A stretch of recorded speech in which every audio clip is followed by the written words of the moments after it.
Many hundreds of years ago, the good King Richard, known as Richard the Lion-Hearted, left England to take part in the Crusades, the war against the heathens who had captured the Holy City.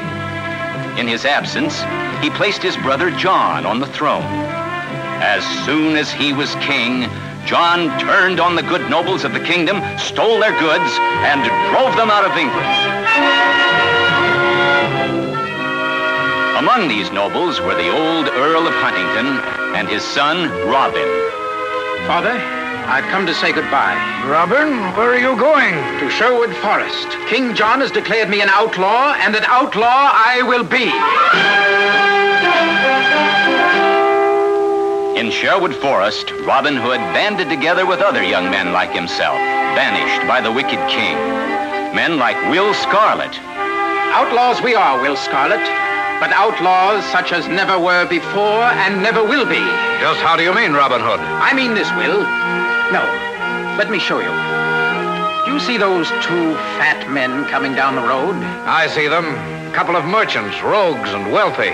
And do you see that old woman in rags, weeping in sheer hunger? I see her, too. Well, watch, and keep a hand to your arrow in case I need help. And so, quickly, they became known far and wide. Robin Hood and his merry men of Sherwood Forest, taking from the evil to give to the poor, defenders of the weak and oppressed, the one hope of England's people.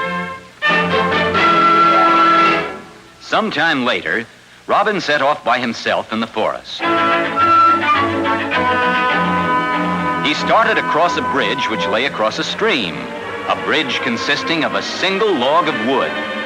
But facing him, blocking the way, was a stranger, a tall man with broad, powerful shoulders. I'm afraid there's only room for one of us to cross at a time.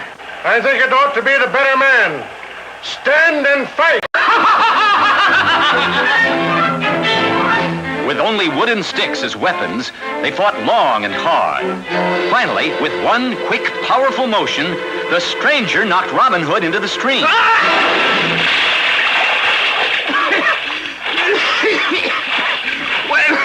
Well done, fellow. What do they call you? John Little is my name. John Little.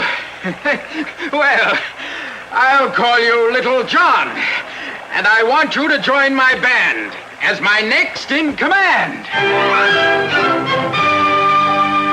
And now the band of merry men was complete. And just in time, for King John had posted a reward of 10,000 pounds for the capture of Robin Hood. And none was trying harder to win that reward than the Sheriff of Nottingham. Robin, I have news. The Sheriff of Nottingham is staging an archery contest with a golden arrow as the prize. A golden arrow? What a prize. His purpose in holding the contest is to lure you there. That may be, but I shall go anyway, in disguise.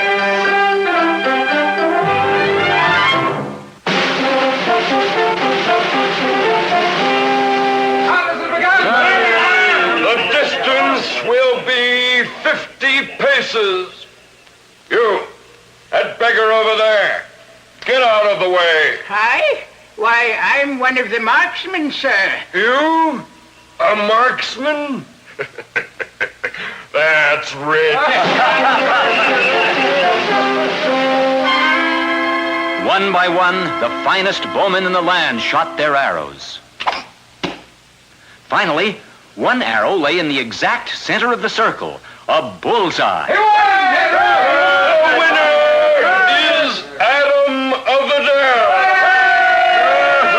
Pardon, Sheriff.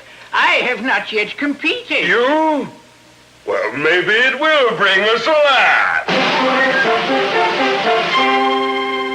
Robin let fly.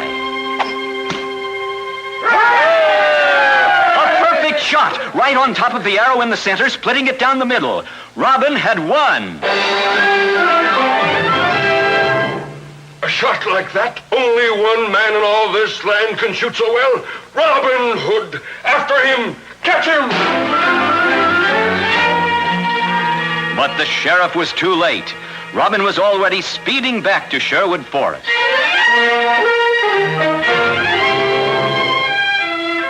As Robin entered the forest, a knight appeared and challenged him. In the midst of their battle, the knight suddenly put down his sword. Enough. Enough. I didn't recognize you. What? Why, it's your majesty. King Richard the Lion-Hearted, back from the crusade. Robin Hood, your exile is over. You and your men, come back to your homes. But Robin Hood and his men declined the king's offer.